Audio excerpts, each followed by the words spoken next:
नमस्कार, मैं आपके साथ विभा उपाध्याय।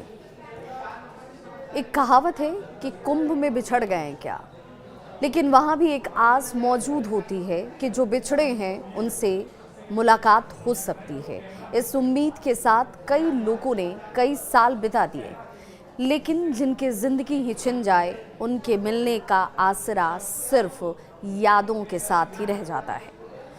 नई दिल्ली रेलवे स्टेशन पर हुई भगदड़ में जिन लोगों ने अपनों को खोया, उन लोगों के आंखों में सिर्फ दर्द का सैलाब है, आंसू है और सवाल है व्यवस्था से, सिस्टम से। एक पिता अपने कंधे पर अपनी पत्नी के साथ किस तरीके से आंखों में दर्द को समाये हुए परिवार को संभालने की कोशिश करता है, उसकी बानगी नजर आती है। कहते हैं अपनों से अलग होने वाले जीवन के आखिरी पड़ाव होता है, उस पड़ाव में अपने जीवन संगनी का साथ चाहता है, अपने जीवन साथी का साथ चाहता है और कहता है कि उसी साथ और विश्वास से पूरे जीवन निकली और अब अंत का वक्त भी बड़ी सहजता से गुजर जाएगा। लेकिन जब वो साथ छूट जाता है तो वो पहाड़ बनकर एक पति के ऊपर टूटता है। एक पिता के आंखों के सामने अगर उसका बच्चा उसके आंखों से ओझल हो जाए तो सिर्फ दर्द का सैलाब ही बचता है और इन तस्वीरों में, इन कहानियों में यही सैलाब दिख रहा है।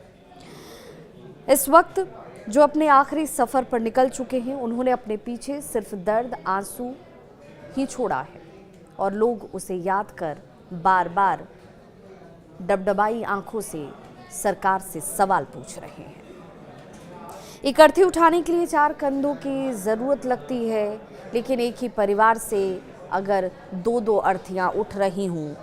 राजकुमार मांझी ये एक ऐसे शख्स हैं जिन्होंने 2 कंधों पर 2-2 लाशों को आज उठाया है।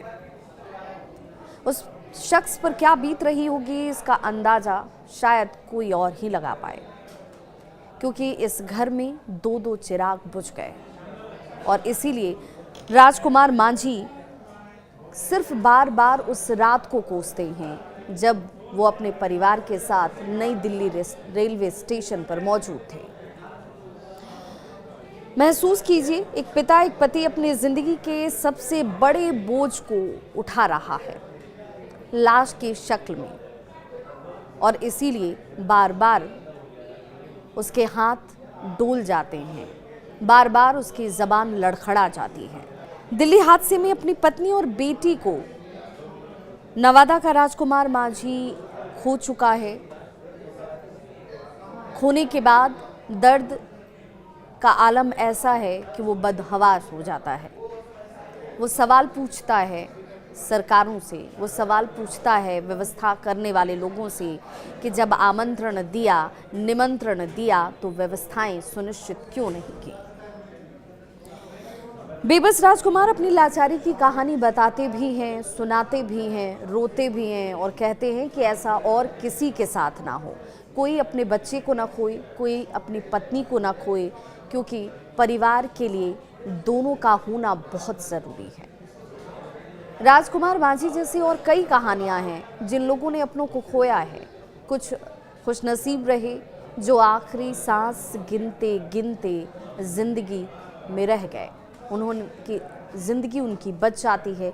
लेकिन जिन लोगों ने अपनी जान गंवा दी, उनके परिवार के सामने इस वक्त सबसे बड़ा दर्द है। वो कह रहे हैं कि नई दिल्ली रेलवे स्टेशन पर भीड़ जब इतनी थी तो इसे देखने वाला क्या कोई नहीं था।